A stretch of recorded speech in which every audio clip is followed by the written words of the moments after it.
দর্শক গুলারে যেহেতু সেফটি দিতাছি তাই পার পার্সন প্রতি 5 লাখ করে লাগবে। মানে তুই আমার কাছ থেকে ঘুষ খাবি, আমারও ছাড়বি না? কে আপনার কাছে যখন চাকরি নিতে গেছিলাম তখন টিয়া তো 60 লাখ নিয়েছিলেন, 60 টাও তো ছাড়েন নাই। হ স্যার, এ হালা গো হালা আমার থেকে 40 লাখ নিছাল।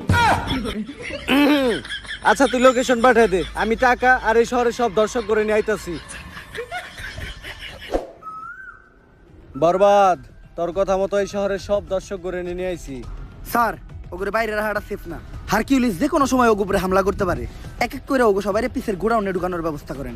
আর যাওয়ার আগে তোরা টাকার ব্যাগগুলো এই জায়গায় রেখে যা।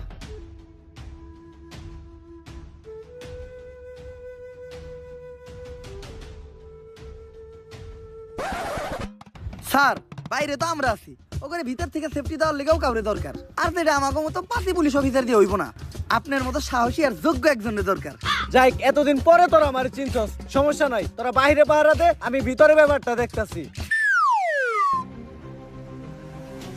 স্যার শেষবারের মতো একটা কথা শুনে রাখেন, পাপির দেহ পোকায় খায়, ধর্ষকদের ঠাই হবে না এই বাংলায়।